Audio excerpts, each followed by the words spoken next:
Alright, I have to go back here once again because this is very important. There's a lot of information here. Now, as we've seen, and the Lord said, my spirit shall not always strive with man, for that he also is flesh. That is telling us that their divinity prerogative, their divine nature, their divine inheritance, their godlike status has been severed with rebellion. And rebellion is signified here in the verses above it when they begin to start taking the daughters of men, which was strictly forbidden for many reasons, which you now know of, has resulted in the type of world that we all live now. But nonetheless, we need to understand that when it says, my spirit shall not strive with man, it's meaning with these sons of God, meaning their godlike status shall not maintain with them. Now that means that they are going to be bound by physical laws, not the spiritual laws.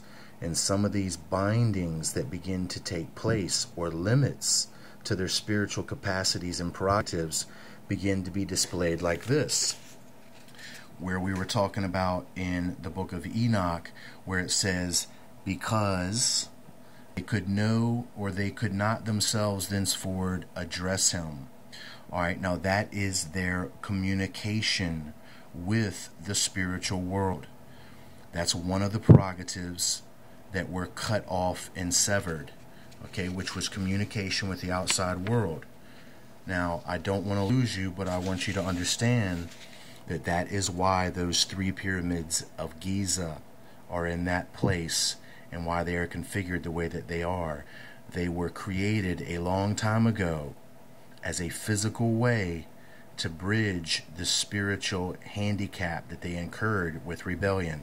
Now that's all I'm going to say, is that that large pyramid on the Giza Plateau is a communication device of an ancient past that is using a formula or physical standard in a scientific way to do a spiritual process that they themselves lost.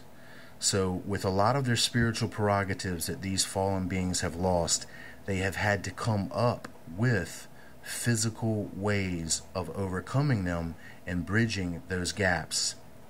Now let's look at what it says here. This is more about them, and we'll just read, basically, take it as you can put it in perspective. Judgment has been passed upon you. Your request will not be granted. From this time forward, never shall you ascend into heaven. He has said that on earth he will bind you, and as long as the world endures. So now we see the clues here.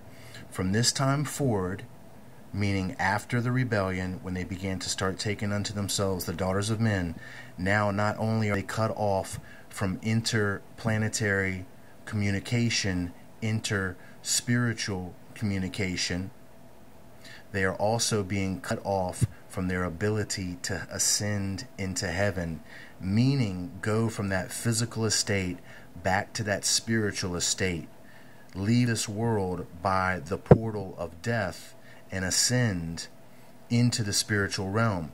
No, that now their spirits, even after death, are going to be bound. And that's what it says. He has said that on earth he will bind you as long as the world endures. Now when it says world endures, that doesn't mean earth. That means world. That means reality. That means the reality, the current reality of this system that has been created by the aborted plans of the fallen ones.